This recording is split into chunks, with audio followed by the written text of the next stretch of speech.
ছোট ছোট চুল, জিন্সের প্যান্ট আর গেঞ্জি পরে, মুসলিম ঘরের মেয়ে। পেছন থেকে দেখলে মনে হবে দুলাভাই যাচ্ছে, বোনাই মনে হবে, বেটা ছেলে। বর্ধমান ইউনিভার্সিটির একটা মেয়ে প্রফেসর এত কুরুচিকর মন্তব্য করেছিল 5 বছর আগে। এই মেয়েটা মুসলমান ঘরের মেয়ে, তানবীর নাসরিন নাম, মেয়েটা প্রফেসর ইউনিভার্সিটি। ছোট ছোট চুল, জিন্সের প্যান্ট আর গেঞ্জি পরে, মুসলিম ঘরের মেয়ে। পেছন থেকে দেখলে মনে হবে দুলাভাই যাচ্ছে, বোনাই মনে হবে, বেটা ছেলে। সে বক্তব্য দিচ্ছে স্টেজে, ইউনিভার্সিটির প্রেস কনফারেন্সে, যে এক শ্রেণীর দাড়ি টুপিওয়ালা লোক ইসলামকে পেশ করিয়ে দিল।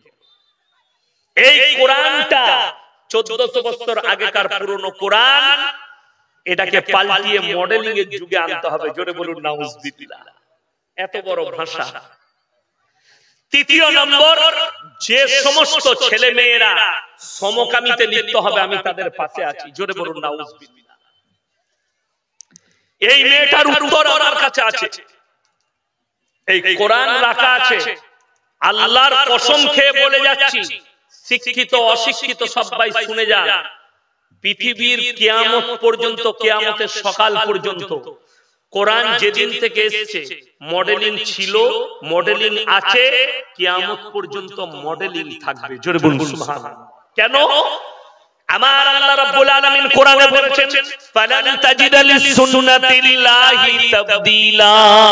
হে আমার বিশ্বনবী, কিয়ামত পর্যন্ত আমার কোরআনের একটা জের জবরকে পরিবর্তন করার ক্ষমতা পৃথিবীর কোনো শক্তি নেই। জোরে বলুন সুবহানাল্লাহ। আপনি বলছেন কোরআনের, আপনাকে দলিল দিয়ে দিই, কোরআন মডেলিং না, আপনি যেটাকে মডেলিং ভাবছেন ওটা মডেলিং। আপনি এই যে মোড় থেকে ভাঙলাম, ওটা কি মোড়? মোড়টার নাম বিএসএফ। এই বিএসএফ মোড় থেকে স্টার্ট করুন আপ টু কলকাতা পর্যন্ত 34 নম্বরের উপরে যতগুলো মোড় পড়বে, প্রত্যেকটা বাজারে একটা করে সরকারের লাইসেন্সধারী মদের দোকান খোলা আছে। ঠিক বললাম না ভুল বললাম? সরকারের লাইসেন্স দেওয়া। এরা বলছে লাইসেন্স দিয়ে রেখেছি, মদ পান করার জীবনটা নষ্ট কর। এটা হচ্ছে মডেলিং এর যুগ। মডেলিং আপনাকে বলে দিই, আমরা মৌলবীরা তো পুরনো যুগে ঢুকে আছি, এই দাড়ি টুপি নামাজ নিয়ে পড়ে আছি। এটা বলছি মডেলিং। বলে দিই, মালদা জেলায় আপনার মাদ্রাসা আছে না নাই বলুন? এখন বড় বড় মাদ্রাসা, বিসমিল্লাহ, আলহামদুলিল্লাহ। যতগুলো মাদ্রাসা আছে আপনার এই এলাকা থেকে শুরু করে আপ টু গোটা মালদা ডিস্ট্রিক্ট, একটা মাদ্রাসার ছাত্র বার করে নিয়ে আসে, যে ছাত্রের সঙ্গে র্যাগিং হয়েছে, ন্যাংটো নাচানো হয়েছে, প্রমাণ আছে আপনাদের কাছে? ইয়েস এন্ড নো বলুন তাড়াতাড়ি। আছে? না, র্যাগিং হয়নি। শুনেলে যারা বলছেন আমাদেরকে মাদ্রাসা ছাপ, মডেলিং এর যুগটা বলে দিই, আমি বলিনি, আমাকে দোষারোপ করবেন না। নামগুলো বলে দিচ্ছি। নিউজ 18 বাংলা খবর সম্প্রচার করে, তার নাম হচ্ছে অয়ন। রিপাবলিক টিভি একটা চাচচক আছে সে, আপনার এবিপি আনন্দ, জি নিউজ বাংলা, যতগুলো রিপোর্টার আছে। কলকাতা যাদবপুর বিশ্ববিদ্যালয়ে 2 মাস আগে একটা ছেলে আত্মহত্যা করেছে, র্যাগিং করা হয়েছিল তার সঙ্গে। পুলিশের রিপোর্টে উঠে এসেছে ছেলেটাকে তার সিনিয়ররা কামরার ভেতরে ন্যাংটো করে নাচিয়েছে। সে ডিপ্রেশনে এসে বরদাস্ত না করতে পেরে আত্মহত্যা করেছে ছেলেটা। হয়ে গেল, রিপোর্টার হাজির হয়ে গেল, যাঁচ শুরু হলো। আমরা বলিনি, এই রিপোর্টাররা খবর দিচ্ছে যাদবপুরের হোস্টেলের পায়খানা বাথরুম থেকে নিরোধ পাওয়া গেছে, সেক্সের ট্যাবলেট পাওয়া গেছে, মদের বোতল পাওয়া গেছে। এটা আপনি মডেলিং এর যুগ বলে দিচ্ছি। ওই তানবীর নাসরিনের মতো হারামের আওলাদ যারা বলছে এই টুপি দাড়িওয়ালারা ইসলামকে মুসলমানকে পেট করিয়েছে তাদেরকে বলে যাচ্ছি, যে শিক্ষিতরা বলছেন এই মৌলবীরা কোরআন নিয়ে পড়ে আছে, হাদিস নিয়ে আর ইসলাম নিয়ে পড়ে আছে, তাদেরকে বলছি তোমরা পশ্চিমী দুনিয়াকে ফলো করছো। তাদের কাছে নাসা আছে, তাদের কাছে বিজ্ঞান আছে, তাদের কাছে টেকনোলজি আছে, তাদের কাছে সব আছে। আমি প্রমাণ দিচ্ছি তাদের কাছে আমাদের কাছে যেটা আছে সেটা তাদের কাছে নাই। আর কিয়ামতের দিনে বুঝতে পারবেন আসল টেকনোলজি কাদের কাছে আল্লাহ রেখেছে। আসল টেকনোলজি মরণের পরে বুঝতে পারবেন। কেন? আজকে যারা বসে আছে, আমার পরিচয়, আমার আব্বাজিও মনে হয় এখানে জলসা করে গেছে, তাই না মাস্টার সাহেব? আব্বা জানেন আমার পরিচয় কিন্তু আমার বাপের দ্বারা, ঠিক কিনা? আমাকে যদি জিজ্ঞেস করেন আপনি কে, আমি মৌলভী শওকত আলী বর্ধমান ছেলে, এটা আমার পরিচয়। আচ্ছা আমি কি বলবো আমার মায়ের নামটা, যে আমার মায়ের সন্তান, কথা বলে আপনাদের এখানে গায়ের বাচ্চা হলে কি বলে? গায়ের বাচ্চা বলে না, ষাঁড়ের বাচ্চা বলে? গায়ের বাচ্চা বলে। কেন? জানোয়ারের পরিচয় মায়ের দ্বারা, ইনসানের পরিচয় আল্লাহ দিয়েছে বাপের দ্বারা। একটা পালে যখন গরু চড়ে, চড়ে না চড়ে না, 100টা গরু আছে, 2-3টে ষাঁড় আছে, ওই 3টে ষাঁড় সবাই কি জিনা করে, করে না করে? প্রত্যেকটা গায়ের সঙ্গে জিনা করে। এটা আল্লাহ তাদের সিস্টেম করেছে যে একটা গায়ের সঙ্গে 3টে ষাঁড় জিনা করবে। কিন্তু ভেবে দেখুন আল্লাহ তাদের পরিচয় দিয়েছে মায়ের দ্বারা। কুকুরের বাচ্চা হলে বলে এটা ওই কুকুরের বাচ্চা, তার বাপকে কেন? একটা কুকুরের সঙ্গে 100টা কুকুর জিনা করে। কার বাচ্চাটা সে আল্লাহই জানে, ঠিক কি না? কোন কুকুরটার বাচ্চা আল্লাহই জানে। খালি তার মায়ের পরিচয় America, London, Britain, Japan, German, Russia, Australia, উত্তর কোরিয়া, দক্ষিণ কোরিয়া, চাইনা, যতগুলো বেঈমান কাফেরদের দেশ আছে তাদের পার্লামেন্টে পাস হয়েছে। এরপর থেকে সমাজের বুকে মায়ের পরিচয়ে ছেলেরা বাঁচতে পাবে। তার মানে আমভাবে জিনা কর, যার সঙ্গে পারবি তার সঙ্গে জিনা করার বাচ্চালে তোর পরিচয়ে বাঁচবে। তার মানে তাদের মধ্যে আর জানোয়ারের মধ্যে কোনো ফারাক রইল না। আর আল্লাহ তাআলা ইনসান আর জানোয়ারের ফারাক করেছে। ফারাক যেটা দিয়েছে সেটা হচ্ছে তাদের পরিচয় মায়ের দ্বারা, ইনসানের পরিচয় বাপের দ্বারা। জোরে বলুন না সুবহানাল্লাহ। এর থেকে আর কত খুললাম বুঝাবো। আমি গুদা বাংলায় বয়ান করি, যারা চাষিবাসী স্কুলে মুখ দেখেনি আল্লাহর রহমতে 13 ব্রেনে আমার বয়ানটা প্রবেশ করে যায়। আমি ওইভাবেই বয়ান করি। আমি গুদা বাংলায় কথা বলছি আপনাদের সামনে। ব্রেনে ঢুকিয়ে এলেন এরা হচ্ছে পশ্চিমী দুনিয়া, যাদেরকে টেকনোলজি বলছেন। আর আল্লাহর কসম করে বলছি এই মাদ্রাসা ছাপ যাদেরকে দেখছেন, এই টুপি দাড়িওয়ালা যাদেরকে দেখছেন, আমরা তোমাদেরকে টেকনোলজি দিতে পারবো না, আমরা তোমাদেরকে ইঞ্জিনিয়ার দিতে পারবো না, আমরা তোমাদেরকে যেটা দিতে পারবো শোনো, আমাদের মাদ্রাসায় চোরটাকে এনে দাও, আমরা মৌলবি করে তোমার হাতে তুলে দেবো। ডাকাত যে ছেলেটা গাছে আম পাড়ে বেড়ায়, যে ছেলেটা ভাতের হাঁড়িতে ঢেলা মারে, তাকে আমাদের হাতে তুলে দাও, আমরা তোমাদের কাছে মুহাদ্দিস করে দেবো, মুকাররির করে দেবো। যে ইয়াসিন আপনাদের সামনে বসে আছে, আমার লাইফ স্টাইল শুনলে অবাক হয়ে যাবে। গুজরাটে গেলে আমি যে মাদ্রাসায় পড়েছি আমার কি লাইফ স্টাইল ছিল। আমার যিনি প্রধান শিক্ষক কারি ইসমাইল বিসমিল্লাহ এখনো আমাকে ভুলেনি। এই গঙ্গার মতো নদীতে রাত 12টায় মাছ ধরতে নামতাম, রাত 2টোর পরে লোকে জাল দিয়ে যেত, জালের মাছ তুলে নিয়ে পালিয়ে আসতাম। এই ছিল আমার লাইফ স্টাইল। শুধু তাই নয়, স্কুলে যখন পড়তাম খেলা চলছে, একটা মেয়ের কাপড়ে আগুন ধরিয়ে দিয়ে দেয়াল টপকে পালিয়ে এসেছিলাম আর স্কুল যাই। আমার হেডমাস্টার বলেছিল এটা মার্ডারার তৈরি হবে, এটা ডাকাত হবে। কিন্তু আমি যখন ফারেগ হওয়ার পরে আমার প্রধান শিক্ষকের গ্রামে জলসা করতে গেলাম, স্যার নিচে আমি উপরে, আমি বললাম স্যার আপনি আমার পাশে আসুন।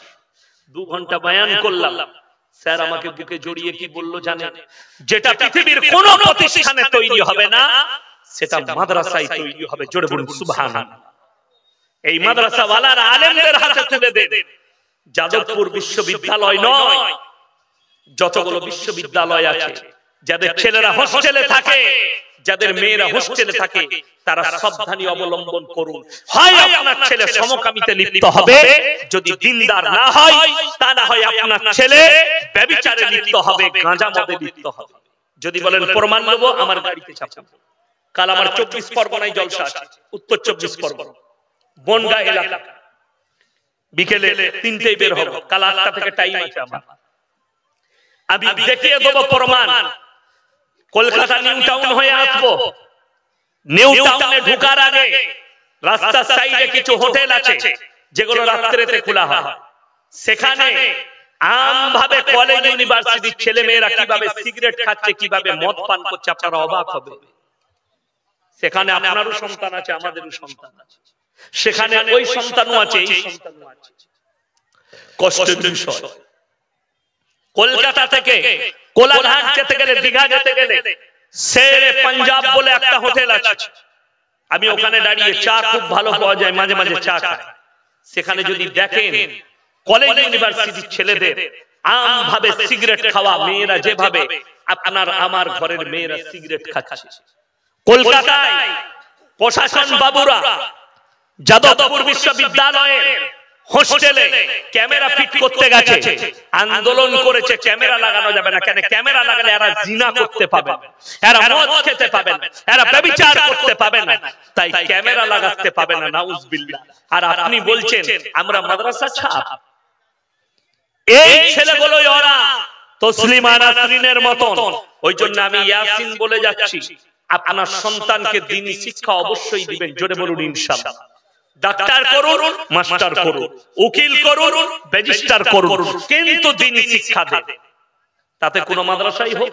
সকালবেলায় আমার মাদ্রাসায় 100টা গ্রামের ছাত্র আসে, সকালবেলায় এসে তারা পড়ে চলে যায়। যাদের সকালে টিউশন নাই তারা সকালে ফজরে পড়ে আসে, যাদের বিকালে টিউশন নাই তারা জোহরের পরে আসে।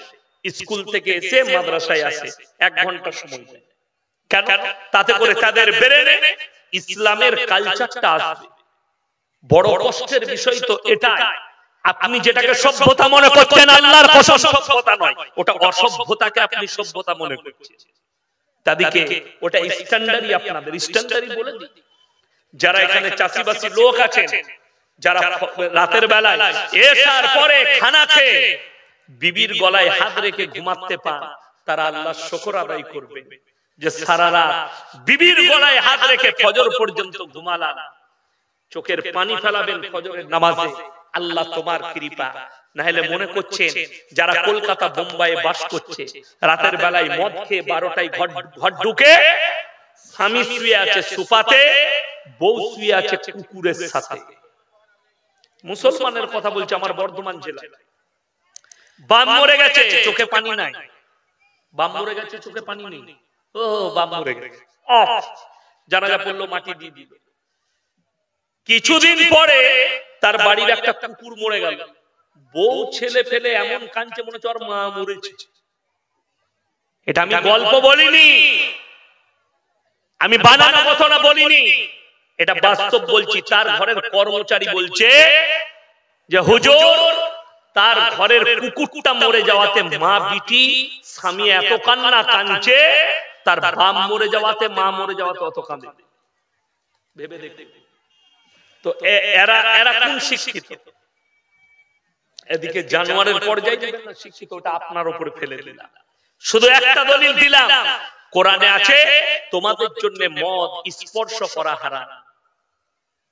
যে সমস্ত যুবকরা মদ খান তাদেরকে আমি বড় জোর অনুরোধ করে যাচ্ছি, তোমরা তোমার স্ত্রীর কষ্টটা জানো না। যারা বিড়ি খায়, বিড়ি খেলে মুখ দিয়ে সেন বেরোয় না গন্ধ বেরোয়, কথা বলে গন্ধ বেরোয়। আপনি জান, আমাদের অনেক সময় সুন্নত শিখানো হয়, পায়খানা ঘরের ভেতরে কথা বলতে নেই, পায়খানা ঘরের ভেতরে খেতে নেই। আর আমাদের দেশের কিছু লোক আছে সকালবেলায় বিড়ি না খেলে তাদের হাগায় হয় না, পায়খানা ঘরের ভেতরে। ঠিক বললাম? বাস্তব বলছি। আচ্ছা আপনি দেখুন, পেঁয়াজ খেয়ে মসজিদে যেতে আছে, কথা বলেন কেন? কেন? পেঁয়াজটা কি হারাম? না, পেঁয়াজের যে গ্যাসটা তোমার পাশের যে মুসল্লি আছে সে যেন কষ্ট না পায়। ইসলাম বলেছে তোমরা ততক্ষণ পর্যন্ত মুমিন হতে পারবে না তোমার প্রতিবেশী, তোমার পাশের লোক যতক্ষণ তোমার কাছ থেকে সুরক্ষিত নয়। আমার দ্বারা যেটা কষ্ট পাবে সেই জিনিসটাই আমি ব্যবহার করব না। তো তুমি বিড়ি খেয়ে যখন তোমার বউকে বলবে একটা মুখেতে চুমু খায়, তার মনে মনে হবে তোর মুখকে জুতো মারি, হ্যাঁ, কিন্তু মারতে পারে না। কি করবে? গাঁজা খেয়ে মদ খেয়ে এসে বউকে বলে আমার টোটা একটা চুমুক খা। তোর মুখে মুতে দিয়া দরকার যারা মদ খায়। হ্যাঁ, মাতালদের একটা লাভ আছে, দারুণ লাভ। কি লাভ? যদি 3 বোতল মদ খেয়ে রাস্তায় পড়ে যায় রাতের বেলায়, আর কুকুরে যদি ঠ্যাংটা তুলে মুখে মুতে, তো সে মনে করে আর 1 গ্লাস মাল পেয়েছি, ওটাও চালিয়ে দেবে। হ্যাঁ, এটা মাতালদের লাভ, বিরাট লাভ। মুখটা খায়, নাউজুবিল্লাহ বলে। আল্লাহ তাআলা আপনাকে শরাবান তাহুরা পান করাবে, যে শরাবান তাহুরা পান করলে আপনার মাথা ধরবে না, ভুল বকবে না, অজ্ঞান হয়ে পড়বে না। পাক শরাব আল্লাহ পান করাবেন জান্নাতি দিকে। জোরে বলুন সুবহানাল্লাহ। জান্নাতি দিকে পান করাবেন। আপনি এই মদ স্পর্শ করছেন 1400 বছর আগে আমার আল্লাহ হারাম করলেন। চলুন এরপরে আপনি মালদা থেকে স্টার্ট করুন। Malda town, Baharampur town, Krishnanagar town, Bardhaman town, Asansol town, Kolkata, যতগুলো বড় বড় টাউন আছে পশ্চিম বাংলায়, প্রত্যেকটা টাউনে সরকারের লাইসেন্সধারী পতিতালয় আছে। আছে না? কথা বলে পতিতালয়। সেখানে দেহ ব্যবসায়ী মেয়েরা থাকে। আমি একটা জলসাই দাওয়াত দিয়েছি কলকাতায়। কলকাতার সোনাগাছি থেকে আসানসোল, আসানসোল থেকে বহরমপুর থেকে মালদা, যে সমস্ত মুসলিম মেয়েরা দেহ ব্যবসায়ী লিপ্ত হয়েছে, যাদের দিক দিশারি নেই, সেই মুসলিম মা বোনেদিকে আমি দাওয়াত দিয়েছি, তোমরা ওই জায়গা থেকে বেরিয়ে এসো, জিনার রাস্তা থেকে। যদি বলো আমাদের দিশারি নেই, ইয়াসিন ভাইয়ের সঙ্গে যোগাযোগ করো, আমার কন্টাক্ট নম্বর ভাসছে ফেসবুক আর ইউটিউবে। আমি তোমাদেরকে ইহদিনাস সিরাতাল মুস্তাকিমের রাস্তা দেব, আর তোমাদেরকে দুনিয়ার দিশারি দেখাবো, যে ওই পাপাচারী থেকে ফিরে এসে আল্লাহর রাস্তায় এসো। রুজির মালিক সকলে বলুন কে? আল্লাহ। রুজি আল্লাহ দান করেন। যাদের মনে হয় আমি ওই পতিতালয়ের মা দিকে বলছি যে আমি দেহ ব্যবসা না করলে খেতে পাবো না, তোমাদের ভুল ধারণা। ব্যভিচার না করেও আল্লাহ রুজি দান করেন। শুনেলেন কিভাবে? আমাদের সমাজে সকালবেলায় যদি মালদা টাউনে যান, বাইপাসে চলে যান, দেখবেন কিছু শিক্ষিত লোক আছে, বড় লোক আছে, কোটিপতি, আন্ডারপ্যান্ট পরে ছুটে ছুটে না ছুটে সকালবেলায়। কেন? কি সুগার? ডাক্তাররা বলছে 3 কিলোমিটার হাঁটবে। কর্মচারী, মালিক, করোড়পতি, সে খায় পুরা রুটি আর করেলা ভাজি। তার কর্মচারী যে তার দোকানে কাজ করে, তার সামনে যেটাই আছে আল্লাহ বলেছে সেটাই খা, তোর কিছুই নাই। জোরে বলুন না সুবহানাল্লাহ। হযরতে জাকারিয়া মরিয়মকে বলছেন, ক্বালা ইয়া মরিয়ম আন্না লাকি হাযা, এত ভালো মন্দ খাবার দাবার কোথা থেকে পাচ্ছ? মরিয়ম উত্তর দিলেন, ক্বালাত হুয়া মিন ইনদিল্লাহ ইন্নাল্লাহা ইয়ারযুকু মান ইয়াশাউ বিগাইরি হিসাব। আল্লাহ যাকে ভালোবাসেন, পছন্দ করেন, তাকে আল্লাহ বেসুমার রিজক দান করেন। জোরে বলুন সুবহানাল্লাহ।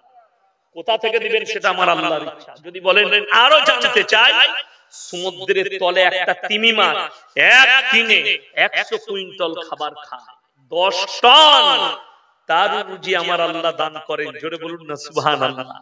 তুমি 100 গ্রাম চালের ভাত খাও, আমার আল্লাহ তোমার রুজি দান করতে পারবেন না? তুমি কি ভেবেছো? তুমি আল্লাহর উপরে কেমন বিশ্বাস রাখো? আল্লাহর কসম, তুমি খেতে বসবে, আর তোমার যদি তকদিরে রুজি না লেখা থাকে, তোমার তকদির যদি কবর লেখা থাকে, তোমার ওটাই শেষ। ঠিক কি না? কথা বলে, এটাই আপনাকে বিশ্বাস রাখতে হবে। ওই জন্য সরকার লাইসেন্স দিয়ে রেখেছে, এটাকে বলছে মডেলিং এর যুগ। আর আমার আল্লাহ রাব্বুল আলামিন কোরআনে 1400 বছর আগে বললেন, ওয়ালা তাকরাবুজ জিনা ইন্নাহু কানা ফাহিশা ওয়া সাআ সাবিলা। হে নবী বলে দাও, ব্যভিচার করা তো দূরের কথা, যে রাস্তায় ব্যভিচার হয় সে রাস্তার ধারে পাশে তোমরা যাতায়াত করো না। জোরে বলুন সুবহানাল্লাহ। আল্লাহ অর্ডার দিলেন, হে নবী বলো সেই রাস্তা দিয়ে তোমরা যাতায়াত করো না। আজকে বহু মুসলমান ছেড়ে পয়সা হলে বড় বড় 5 স্টার হোটেলে যায়, বারে যায়। আপনি কি মনে করছেন এইবার এই ডান্সের বার নবী সাল্লাল্লাহু আলাইহি সাল্লামের জামানায় ছিল না? অবশ্যই ছিল। কি ছিল? হাম্মাম। হাম্মাম মানে হচ্ছে মদের ঘাঁটি। সেখানে মেয়েরা নর্তকীরা ডান্স করত আর মদের ছড়াছড়ি চলতো। আর সেইটাই উন্নতি হয়ে আজকে নাম হয়েছে 5 স্টার হোটেল। যে হোটেলের মধ্যে মেয়েরা ডান্স করে, আর পয়সাওয়ালারা গিয়ে মদ খায় আর তাদের শরীর নিয়ে খেলা করে। হাম্মামের তাবদীল হচ্ছে, হাম্মামের পরিবর্তন হচ্ছে এই 5 স্টার হোটেলগুলো, যেখানে আপনারা গিয়ে আপনাদের যৌবন মিটান। ইসলাম নিষেধ করেছে ওই রাস্তা দিয়ে যাতায়াত করো না। ওয়ালা তাকরাবুজ জিনা ইন্নাহু কানা ফাহিশা ওয়া সাআ সাবিলা। আপনি চলুন, এই মাদ্রাসা ছাপ মৌলবীরা, আমরা ক্লাসে বসলে, বায়ানে বসলে, বক্তারা যখন বক্তব্য দেয়, জুম্মায় যখন ইমাম খুতবা দেয়, প্রায় শুনতে পাবেন পুরো বছরের মধ্যে কয়েকবার আমরা আদেশ করি জুম্মায় খুতবায় যে নিজের মা বাবার সঙ্গে তোমরা ভালো ব্যবহার করো। বলি না? বলি না?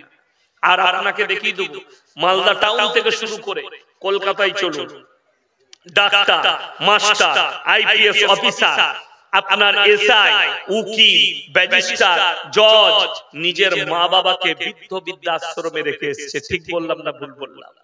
বৃদ্ধ বৃদ্ধাশ্রমে একটাও চাষিবাসীর মা পাবেন না, সব শিক্ষিতদের মারা আছে। বউ ভাত দেয়নি, মাকে রেখে এসেছে পয়সা দিয়ে বৃদ্ধ বৃদ্ধাশ্রমে। যদি বলেন কোরআন কেমন মডেলিং এর যোগ, আমি আপনাদেরকে দুটো দিলাম। একটা হচ্ছে নিশাগ্রস্ত জিনিস তোমরা স্পর্শ করো না, আল্লাহ হেফাজত করেছে। জোরে বলুন আমিন। আমি আমার জীবনে একটা পান মশলাও খেতে পারি না। কেউ যদি বলে মৌরি খাই না, মৌরি খাই, জুয়ান খাই ভাত খাওয়ার পরে, আমি কিছুই খেতে পারি না। আল্লাহর কৃপায় আমার একটা কিছু নাই, শুধু হালাল খাবারটা আল্লাহ আমাকে, আমাদের বাব্বাটাকে খেতে দিয়েছে। জীবনে একটা মিষ্টি পানও মুখে দিই আজ পর্যন্ত আমার লাইফে, আজকের তারিখ পর্যন্ত বললাম। আর আল্লাহ জানো মৃত্যুকাল পর্যন্ত হেফাজত করে। জোরে বলুন আল্লাহুম্মা আমিন। ওই জায়গায় যেন না নিয়ে যায়। আপনাদেরকে বলে দিই, তিনটে দিলাম, এই তৃতীয় নম্বরটা শুনেলেন। কোরআন বলছে ইম্মা ইয়াবলুগানা ইনদাকাল কিবার আহাদুহুমা আও কিলাহুমা ফালা তাকুল লাহুমা উফফি ওয়ালা তানহারহুমা ওয়া কুল লাহুমা কাওলান কারীমা। তোমাদের মা বাবা যখন বৃদ্ধকালে বৃদ্ধাকে পৌঁছে যাবে, তোমরা এমন করে মা বাবার খিদমত করো যেমন তোমাদের শিশুতে লালিত পালিত করেছে। কোরআনের শেষ শব্দ উফফি ওয়ালা তানহারহুমা ওয়া কুল্লাহুমা কাওলান কারীমা। আল্লাহর আদেশ, তোমরা মা বাবার খিদমতের জন্য শব্দটুকু ব্যবহার করো। অনেক জনের বাপ দেখবেন, আমাদের বাবারা যখন বয়স হয়ে যায় তখন বিছনে পায়খানা করে না, করেন বিছনে প্রস্রাব করে। আমার মনে পড়ে আমি তখন তালবিলিম স্কুলে পড়তাম, আমার দাদাজির পা ভেঙে গিয়েছিল, আমাদের বাড়িতে ছিল। তো দাদাজি সকালবেলায় উঠে একটা জায়গায় পায়খানা করতেন, আমি ফেলে দিয়ে আসতাম। আমি প্রত্যেকদিন ফেলতাম। তো আমার দাদাজি প্রচুর দোয়া দিয়েছেন আমার, আল্লাহ তোমাকে কামিয়াবি করুক। আমি প্রত্যেকদিন আমার আব্বাজি দাদাজি যেটা খেতে চাইছেন সেটাই নিয়ে আসতেন। তো আমার ভাই, কেউ যদি মনে করেন একবার বাপ বিছানায় পেশাব করেছে তাকে আর বাড়িতে রাখা যাবে না, অনেকজন বলে না বুড়োটাকে নিয়ে চলে গেলাম, মরছেও না আর পেশাব করছে, এই শব্দ ব্যবহার করলে আমার আল্লাহ নারাজ হয়ে যাবে তোমার প্রতি। তুমি এই শব্দ ব্যবহার করো না। তুমি তোমার বাপের কোলে পায়খানা করেছো, বাপ বন্ধুদের কাছে হেসেছে, আমার সন্তান আজকে আমার কোলে হেগে দিয়েছে, পায়খানা করেছে। তুমি মায়ের কোলে 5 বার পেশাব করেছো, মা 5টা শাড়ি পাল্টিয়েছে দিনের বেলা, কিন্তু কোনোদিন বলেনি যে এই সন্তানটা এত পেশাব করছে, একে আর নিয়ে যাবে না, একে ডাস্টবিনে ফেলে দাও। হইরে নেমো খারাপ। মা একবার বিছানায় পেশাব করেছে, বলছে মাকে আর বাড়িতে রাখা যাবে না, ওই ছাগল যেখানে থাকে সেখানে বিছন করে দে। নাউজুবিল্লাহ বলে। আল্লাহ হেফাজত করুক। কেউ যদি কোন বৌমা, সে যদি শাশুড়ির শাড়িটা কাচতে পেরেছো, সায়া ব্লাউজ কেচেছো, পেশাব করা জানবে, এটাই তোমার জন্য পেরুবার একটা জরিয়া হয়ে গেল। যে সন্তান বাপের লুঙ্গিটা কেচে দিতে পেরেছেন সে নিজেকে ভাগ্যবান মনে করে। আমি জানেন আমার পড়ার জীবনটা বাইরে কেটেছে, গুজরাট আর উত্তরপ্রদেশ। আমি আমার বাবাজি, আমার আব্বাজির কখনো খিদমত করার সুযোগ পাই। ছাত্ররা আছে করে। তো আমার আব্বাজি লকডাউনের সময় খুব অসুস্থ হয়েছিল, হেলথ ওয়ার্ল্ডে ভর্তি ছিলেন দুর্গাপুরে। তো আমি নিয়ে গেলাম ভর্তির জন্য, বেড ঠিক হচ্ছে আইসিতে, তো শুয়ে আছে। আমি খালি জিজ্ঞেস করলাম এক গ্লাস জুস খাবেন? ইশারা করলো নিয়ে এসো। আমি গিয়ে মুসাম্মির এক গ্লাস জুস বানিয়ে নিয়ে এসে ঘাড়ে হাত দিয়ে ওটা পান করিয়ে দিলাম। আর আমি সেদিন নিজেকে ভাগ্যবান মনে করলাম যে আল্লাহ এটার বদৌলতে, আমার আব্বাজির এই খিদমতের বদৌলতে, এই দুয়ার বদৌলতে আল্লাহ আমাকে কামিয়াব। বড় কষ্টের বিষয় মুসলমান আজকে বুঝে না বাবা মা। 3 দিনকার যুবকরা শোনো, এটা আমার যুবকদের জন্য নসিহত আর যুবতীদের জন্য নসিহত। যারা প্রেমের ব্যর্থতা হয়ে আত্মহত্যা করে, যারা প্রেম থেকে বিচ্ছিন্ন হয়ে যারা আত্মহত্যার রাস্তা বুঝে না, ছেলেরা বুঝে না। 3 দিনকার প্রেমে, 3 মাসের প্রেমে বলছে আমি যদি ওকে না পাই তো আমার জীবনটা দিয়ে দেব। তুমি যদি 3 মাসের ভালোবাসায় নিজের জীবন দাও, যে মা বাবা তোমাকে 18 বছর পর্যন্ত বুকে করে ধরে তোমাকে মহব্বত দিয়ে লালিত পালিত করেছে, তার ভালোবাসায় তুমি কি করবে? তার প্রেমেতে তুমি কি করবে? তার মহব্বতে তুমি কি দিলে? মাল লাগেছে 3 দিন আই লাভ ইউ বলেছে, হাতে কেটে নাম লিখছে দীপালি সিপালি। 3 দিনের প্রেমে হারামখোর। আর মা তোকে 18 বছর পর্যন্ত পাললো, মায়ের মহব্বতে বুকে কেটে নামটা কই লিখতে পারলি না তো? যারা হাত কেটে নাম লেখো, যারা টাট্টু করে, এর থেকে বড় হারাম কাজ কিছু নেই। যারা শরীরে টাট্টু করবে তাদের নামাজ হবে না, অপারেশন করতে হবে, ওটাকে ছিলতে হবে, অপারেশন করে মিটাতে হবে। এটা মাথায় রাখবে। ওই ভালোবাসা রেখে দাও, এটা বেঈমান কাফেরদের আখলাক। আমাদেরকে যুবকরা প্রশ্ন করে, হুজুর প্রেম করা যাবে কিনা? কে বলল প্রেম করা হারাম? প্রেম করা যায় যায়। মায়ের সঙ্গে করুন, বাবার সঙ্গে করুন, চাচার সঙ্গে করুন, চাচির সঙ্গে করুন, প্রতিবেশীর সঙ্গে করুন, আত্মীয় স্বজনের সঙ্গে করুন, বোনের সাথে করুন, দাদির সাথে করুন, নানার সাথে করুন, নানির সাথে করুন। কিন্তু তোমরা যেটা বলছো হ্যালো গাছতলায় আই লাভ ইউ কামিয়ার, উটি হারাম। ওই বেঈমান কাফেরদের আখলাকটা হারাম। ইসলামে এটা দেয়নি। যদি বলেন হুজুর আমার একটা মেয়েকে পছন্দ হতে পারে, লাইন শরীয়তি লাইন হচ্ছে তার বাড়িতে আপনি প্রস্তাব পাঠান, যার সঙ্গে সম্পর্ক আছে, যে অমুককে জিজ্ঞেস করো অমুকের ছেলের সঙ্গে বিয়ে দিবে নাকি। যদি আপনার তকদিরে থাকে তাহলে হবে, না হলে হবে না। তকদিরকে বিশ্বাস করতে হবে।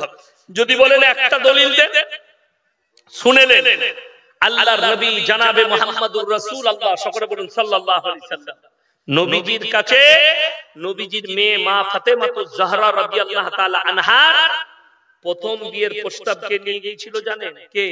হযরতে উসমান গনি রাদিয়াল্লাহু তাআলা। তিনি বললেন ইয়া রাসূলুল্লাহ আমি আপনার মেয়ে ফাতেমাকে বিবাহ করতে চাই। নবীজি বললেন হে উসমান গনি, ফাতেমা তোমার থেকেও ভালো, ফাতেমার থেকে তুমি ভালো বিবি পাবে, আর ফাতেমা তোমার থেকে ভালো স্বামী পাবে। এটা ছিল নবীজির উত্তর। জোরে বলুন সুবহানাল্লাহ। এটা নবীজির উত্তর। আল্লাহর নবী হযরতে আলীকে বললেন যাও তুমি মোহরানা নিয়ে এসো, বেল মোহর নিয়ে এসো। আজকে বলে দিন এই উলামা থেকে আলেম থেকে বিচ্ছিন্ন হওয়ার কারণে সমাজ কতটা দুর্নীতি যুক্ত হয়ে গেছে। আজকে নয়, গত বছরে আমি যাত্রাডাঙ্গায় এসেছিলাম, তাই না?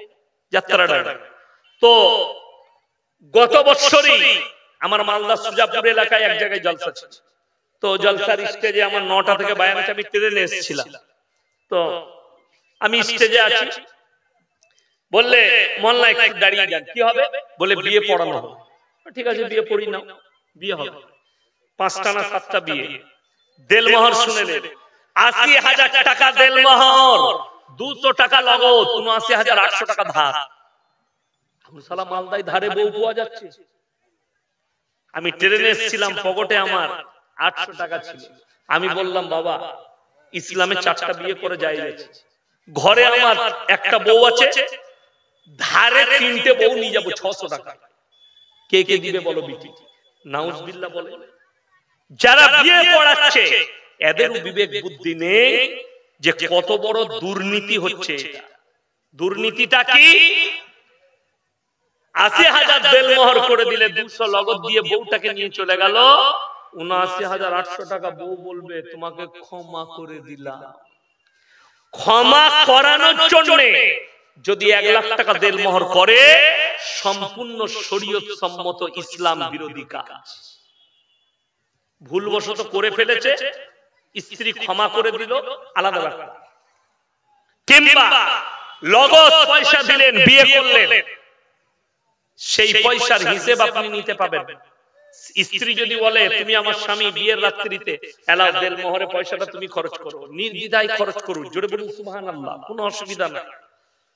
স্ত্রী যদি শাশুড়িকে দেয়, তার নিজের এখতিয়ার, নিজে খরচ করুক, বাম্মাকে দেখ, দান করে দেখ, সেটা স্ত্রীর ইচ্ছা। কিছুদিন আগে আমাকে একজন ফোন করেছিল হুগলি ডিস্ট্রিক্ট থেকে, যে আপনার মাদ্রাসায় আমার দেড়মোহরের টাকাটা রাখা আছে, আপনার মাদ্রাসায়। তো আমার মাদ্রাসার আমি নম্বর দিলাম, আমার অ্যাকাউন্ট নম্বর পাঠিয়ে দিল। 2000 টাকা পাঠিয়েছে, বলে এটা আমার বয়স্ক ভদ্র মহিলা, অনেক বয়স, বলে আমার স্বামী মারা গেছে, তো আমার এটা রাখা আছে টাকাটা, আমি দেড়মোহরের টাকাটা রেখে দিয়েছিলাম 2000 টাকা, এই টাকাটা আপনার মাদ্রাসায় পাঠিয়ে দিল, আমি নিয়ে নিলাম। তার এখতিয়ার, জায়েজ আছে, কোনো অসুবিধা নেই, সে যদি স্বামীকেও দিতে পারে। কিন্তু বড় কষ্টের বিষয়, এই কাজ কেন করলো? উলামা থেকে বিচ্ছিন্ন হওয়ার কারণে, আলেম থেকে বিচ্ছিন্ন। আমার বর্ধমান জেলার খবর বলছে, আমার এলাকা আমাকে একজন দাওয়াত দিল, বেটার বিয়ের দিন ঠিক হবে, আপনার সময় হবে একবার আসার। আমি বললাম জলসা নেই, তখন জলসা ছিল না। আমি বললাম যাব, অসুবিধা নাই। হ্যাঁ, আমি বললাম ঠিক আছে যাব। তো আমি গেলাম, আসরের পরে চা বিস্কুট সবই দিল। আর দেখবেন আমাদের বাংলার মানুষের একটা নিয়ম আছে, নাস্তার সঙ্গে ডিম সিদ্ধ দেয় না, দেয় না, দেয় না, আমাকে দিয়েছিল এখানে। এটা আমাদের নিয়ম বাংলা, যে নাস্তা পানির সঙ্গে চায়ের সঙ্গে ডিম সিদ্ধ দেওয়া। ডিম ফিম দেয়নি, বিস্কুট আর চানাচুর দিয়েছে। তো বড় কষ্টের বিষয় কি জানেন? আমি বললাম শনিবার বিয়ে দাও, আর রবিবার অলিমা বউ ভাত, আর সোমবার ই করে দেবে। সঙ্গে সঙ্গে সে তখন বলছে হুজুর বাইরে থেকে ঘুরে আস, ছেলের বাবা। আমি মনে করলাম এই লোকটা বাইরে কি করতে যাবে। তারপরে দেখছি বাইরে গিয়ে বড় মুফতি সাহেবকে ফোন লাগিয়েছে। বড় মুফতি সাহেবকে তার বউ, এ বউয়ের থেকে বড় মুফতি কেউ আছে? বউকে ফোন লাগাইছে। মৌলভী সাহেব বলছে শনিবার বিয়ে, ওই দিক থেকে হযরত ফতোয়া দিচ্ছে তার বউ, শনিবার বিয়ে দেওয়া যাবে না, শনি লেগে যাবে। আমি বললাম শনিবার তোর বাপ মরে গেলে কি করবি? ও তো রেখে দিতে হবে, নাহলে তোর বাপের কবরে শনি লাগবে। এর থেকে বড় বাদদিনী কথা, শিরকি কথা আর কিছু নেই। ওই জন্য মুসলমান ভাই আপনাদেরকে বলে যাচ্ছি, আমার ভাইজান, কখনো এই ধরনের ইসলাম বিরোধী কাজে আপনারা লিপ্ত হবেন না। ডিম দেয়নি, আমি বাড়িতে এসে আমার বউকে জিজ্ঞেস করলাম, হ্যাঁ গো ডিম দেয়নি কেন? বলে বিয়েতে ডিম দিলে বিয়ে ভেঙে যাবে। আমি বললাম হ্যাঁ গো, ডিমের পাওয়ার এত কি করে হলো, আমার তো জানা ছিল না। ডিমের সৃষ্টিকর্তা আল্লাহ, ডিম কি করে বিয়ে ভাঙবে? মেয়েদের হাদিস, মায়েদের হাদিস। আপনাদেরকে সকলকে বলছি, সবাই ইসলামের উপরে প্রতিষ্ঠিত হব, জোরে বলুন ইনশাআল্লাহ। দিনের উপরে প্রতিষ্ঠিত হন। লাস্ট, আপনারা কে কে জান যে আল্লাহ যে মাল দিয়েছে বরকত হোক এবং টিকে থাকুক? কে কে চান? কে কে চান? হাত তুলেন সকলে, জোরে বলুন ইনশাআল্লাহ। কি করে? وآت ذا القربى حقه والمسكين وابن السبيل ولا تبذر تبذيرا إن المبذرين كانوا إخوان الشياطين وكان الشيطان لربه كفورا। হে আমার বিশ্ব নবী বলো, وآت ذا القربى মানে এক নম্বর, যাদেরকে আমি আল্লাহ মাল দিয়েছি সবথেকে প্রথমে তোমার কাছের গরীবের খেয়াল রাখবে। দ্বিতীয় নম্বর ওয়াল ইয়াতামা ওয়াল মাসাকিন তারপরে দেখবে তিমার মিসকিন কোথায় আছে। আর তৃতীয় নম্বর হচ্ছে, শুনে নাও, তোমাদের কাছে মুসাফির যখন হাত পাতবে তার হাতকে তোমরা ফিরিও না। আজকের এই মজমায় সবথেকে বড় মুসাফির কে? কথা বলে না? আমি 250 কিলোমিটার রাস্তা অতিক্রম করে এসেছি আমার বাড়ি থেকে, সবথেকে বড় মুসাফির আমি। নবীজিকে আল্লাহ তাআলা বললেন কাছের গরীব এতিম মিসকিন এবং মুসাফির, এই তিনজন তোমাদের কাছে হাত পাতলে তোমরা হাত ফিরিও না, আল্লাহ তোমাদের মালে বরকত দেবে। জোরে বলুন সুবহানাল্লাহ। ইন্নাল মুবাদদিরিন কানু ইখওয়ানাশ শায়াতিন, যারা অপব্যয় করে মালে তারা হচ্ছে শয়তানের ভাই। আমার মুসলমান ভাই আপনাদেরকে বলি, আপনারা সকলে জানেন এটা মসজিদের জলসা।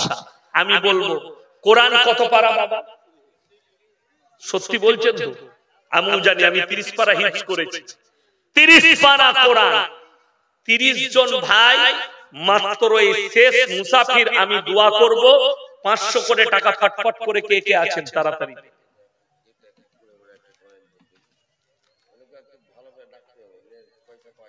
আচ্ছা ভাই, 500 করে 30 জন ব্যক্তি, যুবকরা দেখুন 500 টাকা। যারা মাথার ঘাম ফেলানো পয়সা দিবেন, জাকিরা, নবীজি বলেছেন হাদিসে আছে জাকিরা গচ্ছিত সম্পদ, কিয়ামতের দিনে মানুষ কাঁদতে লাগবে। আমি যদি আরো কিছু বেশি দান করতাম আমার জন্য মঙ্গল হতো। ভাই মাত্র 500 করে টাকা বলেছি, 30 জন ব্যক্তি একটু দিয়ে যান। যদি না থাকে 1 মাস পরে দিবেন, 2 মাস পরে দিবেন, 500 করে। জাযাকাল্লাহ, আলহামদুলিল্লাহ। আল্লাহ আপনার দানকে কবুল করুক, নেক নিয়তকে আল্লাহ পুরো করুক। একজন হয়েছে। দ্বিতীয় নম্বর ব্যক্তি কে আছে? মুজিবুর রহমান ভাই কোথায় আছেন? মুজিবুর রহমান না, কই আপনি? আচ্ছা, সাইদুর রহমান। এই ভাইগুলোর নাম আমাকে মাস্টার সাহেব দিয়েছেন, আপনারা একটু আসুন। কত আছে? জাযাকাল্লাহ, নারায়ে তাকবীর। মাশাআল্লাহ, 20,000 টাকা দিয়েছেন। এই মুজিবুর রহমান